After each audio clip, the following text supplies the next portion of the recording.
Hey, it's me, OG Duffy, and we are back with a Versus video. Now this one comes from my man, Ian Metcalf. Yes, Ian, you suggested this one a long time ago and reminded me recently in a comment, Black Tiger by Capcom. Now, this is a Capcom game. I love me Capcom, as you know.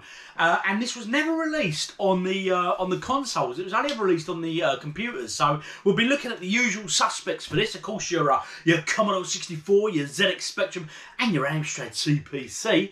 That great playground battle that we all remember so fondly. And then we'll be looking at the 16-bit versions, which were the Atari ST and the Amiga. Okay, now this was a game I do remember from back in the arcades at the time, and it's a bit of a dungeon type game, so being a big fan of Dungeons and Dragons and everything, I really did enjoy this. Didn't play it as much as I should, and it's quite a tough game. But Ian, you have done this to me. What have you done, my friend? You have put that earworm of a song inside my head. I warn you guys now, if you go and play this on the arcade emulator, emulate it. It's a great little game, but give it a go, emulate it, and honestly, the tune just sticks in my head. Well, it did me anyway. But anyway, so there it is rolling in the background there. We're going to go and give this one a run out on this machine here. So let's go take a look at the arcade version first, and then of course we'll look at the 8-bit systems and the 16-bit systems, and of course at the very end, as always guys, I'll give you my verdict and see which system wins out the 8-bits and the 16-bits. Black Tiger, Capcom, arcade first. Here we go. So this is it, Black Tiger by Capcom. Great little game. So we're going to go show you a bit of a gameplay on this. It's a tough game, all right? So don't expect me to see setting the world on fire with this one. But let's get into it. And this is it, 1987, Capcom. Let's go. Get a credit in there and we're off. 2 buttons for this, your jump and your fire. That is all.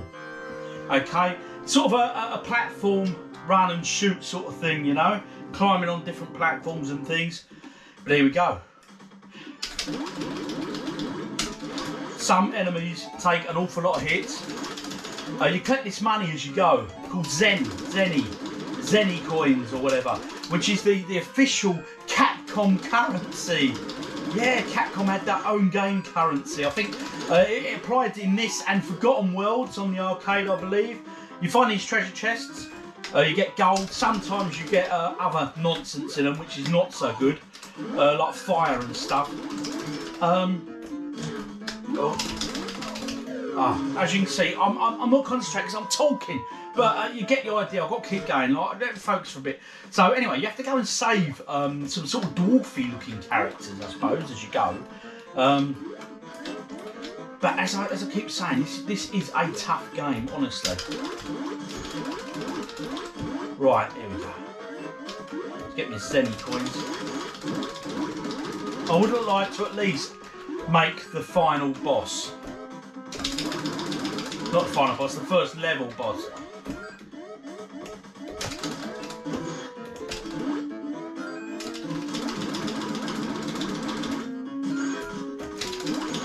Now them pots, they are hit and miss. Gonna go in here, gives you a little dungeon level. Almost then. Now the thing is, you collect the coins and you save some guys and they give you access to like a shop. And you can go in and buy some power-ups and stuff for yourself, you know, to help you journey on. Here he is. So he's one of the guys we're going to save. Thank you, I'm in debt to you. So he's giving me more time to the level. There's another guy. What's he going to give me? I'm in debt to you. Some Zenny coins. So I've got some Zenny. A bit of a power-up there. The keys that you collect give you access to the chests as you find them. So we've exited that. We're back onto the level now. There we go.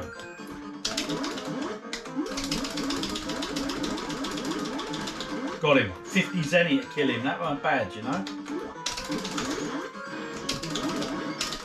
I don't like them bat things. They're a bugger, I tell you. They creep up on you. I think the bosses are just over there somewhere. The first level boss. So, oh, that ain't so good. I think they're just, oh no, they're up there. We're nearly there. Oh, save him.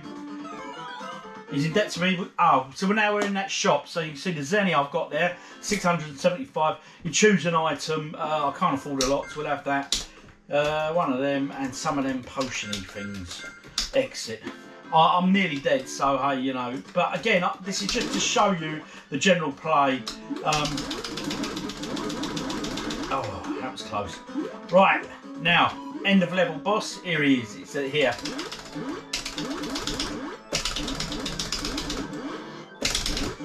Oh, so I hope that gives you a good insight into the game of Black Tiger, which I do believe was called Black Dragon in Asia. Okay, so that's the arcade version.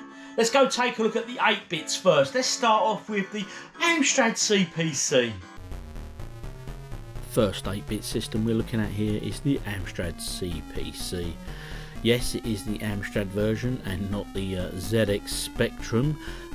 Colour palette that I love so much on the Amstrad has not been used at all. As you're about to tell, I'm sure, when we come to the Specky version, very lazy programming here.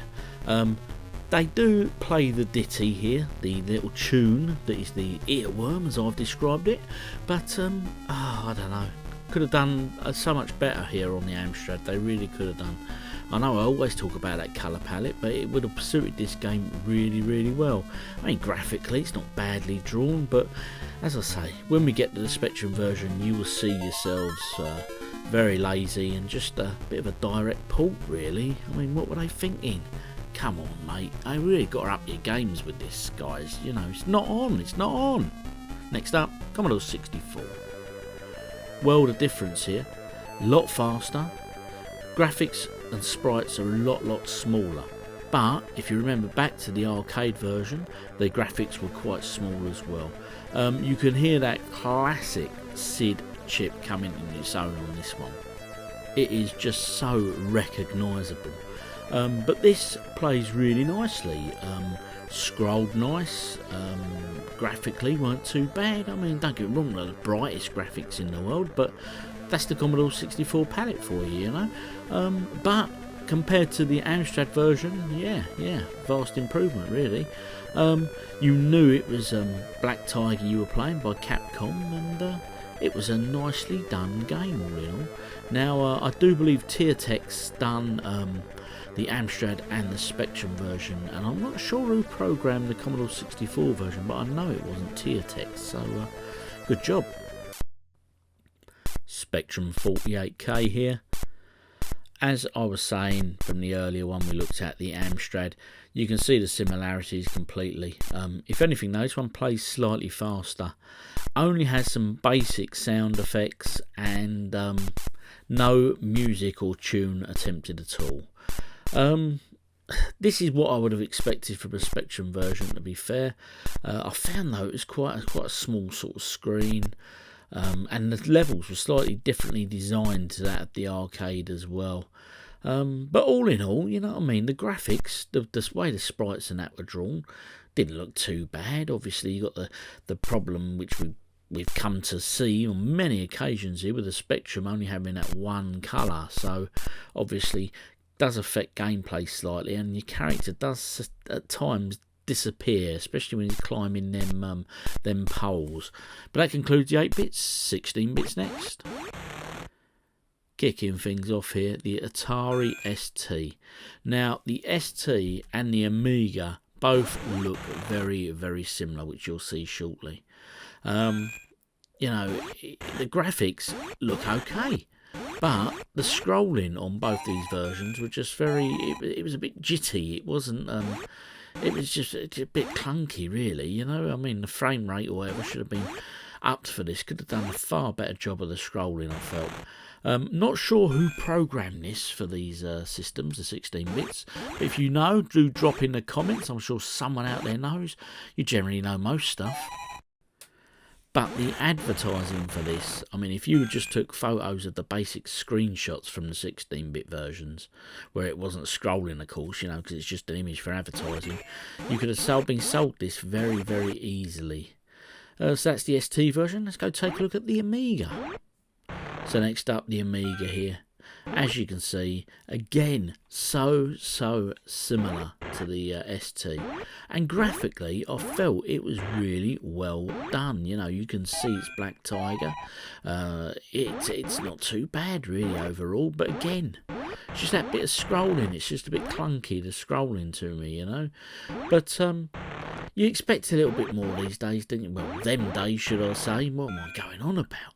But all in all, Black Tiger, great Capcom game. And do stick around, because we're going to go and get my verdicts.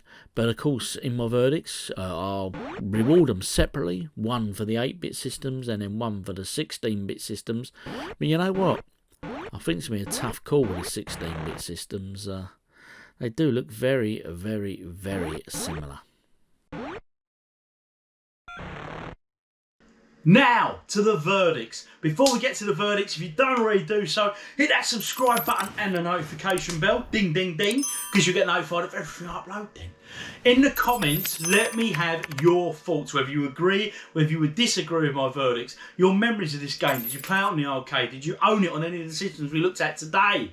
Okay, and hit the like button. So anyway, let's go to the, let's do the 8-bit verdict first. Black Tiger by Capcom. What a game. It's a Capcom game. When I'm focusing, I generally get to about the boss of level 2 on a credit. So I'm not too bad at it, but I'm not that great either. That song, as I say, is an earworm. Now, the verdicts. Oh, a bit of a fizz up there. Anyway, to the verdicts. So we're going to do the 8-bit versions first, okay? So we had the Amstrad, the Commodore 64 and the ZX Spectrum. In third position, I'm giving it to the Amstrad. Now, the Amstrad was just basically a port of the Spectrum version. Alright, had a bit of a tune thing going on, but the gameplay was slower than the Spectrum. So, for that reason, the Amstrad is coming in third position. In second position, which means I didn't give away the winner this week. It's quite an obvious one, I think, though, for the 8-bit systems, don't you? Let's be honest. The Sinclair ZX Spectrum comes in on second position, which means in first position, it goes to the Commodore 64. Commodore 64 version was really good. We'll come to that shortly. But Spectrum version, it was, you know, it was faster than the Amstrad version. Didn't have the music or the tune and all that, but that's the reason, really, I'm just giving it a second. And to be honest, the Commodore 64 was not programmed by Teatex, which did the Amstrad and the Spectrum version. That is a shocking company, wasn't it? My God. I mean, on Rolling Thunder, what we did recently, they did a great conversion on the Spectrum, but Teatex don't seem to do very well on this at all. Now, the Commodore 64 version was not done by them, and it shows. It was a far better conversion, far better. So, it was a clear win. There was no real competition here this week, to be honest, for the 8-bit systems. So it goes to Commodore 64. Well done, Commodore. A great win. Back where you belong, my friend. Awesome. Well done. Commodore 64 takes it. The 16-bit verdict. Wow. Graphically, this, if it was just single screenshots, you know, and you were looking at a magazine or whatever, you'd go, wow, that looks mega, it looks really impressive, you know, it looks really accurate to the arcade. And it looked bloody good. Until the game started scrolling. The frame rate, what was going on with both the Amiga and the ST? It just wasn't, there was something missing for me. Which affected the scrolling, it missed it. Such a shame. And the music. I love that little ditty tune that's going on, that little earworm. Thank you for that, Mr. Metcalf. You know, but why did neither of these 16-bit machines attempt it? I just don't know. Well, why? Lazy programming, didn't hit the schedule, don't know, something weren't right. But if I have to give my verdict, it is this. I'm giving it to the Commodore Amiga out of the two. And the reason is, the controls were slightly better and a bit more responsive on the Amiga version than they were the ST. Okay? It's purely that. There isn't a lot between these guys. Honestly, they're both very similar. Okay? So, a win for the Amiga this week on that front. Now, anyway, Ian Metcalf, thank you for this. It was a great little game and great to revisit it after many, many years. Now, guys, if you agree, if you disagree with me, let me know in the comments. Let's have a healthy debate about it. And if you've got any knowledge about this, the way the company's programmed it and stuff, drop them in the comments also, because your knowledge is second to none. The stuff you tell me is amazing, and that's what I really like about this community. Now, anyway, suggestions for future Versus videos. Let me have your suggestions, guys. Now, the next one I'm doing, trust me, I've got planned. It's good. It's a Capcom game. I'm not going to tell you the title, obviously, but have a guess in the comments, all right? It's a Capcom coin-op conversion. This one I'm really looking forward to revisiting, all right? Because I haven't played it on all the home systems we're going to be looking at. So anyway, guys, that's it from me. I'm out. You do your usual things, the comments, the likes, and of course, if you don't already do so, hit that bell and the subscribe button. I've been OG Duffy. You guys have been awesome as always. This beer's for you. Only a bit left in there. Might as well finish it. I've been OG Duffy. You guys are awesome. Laters.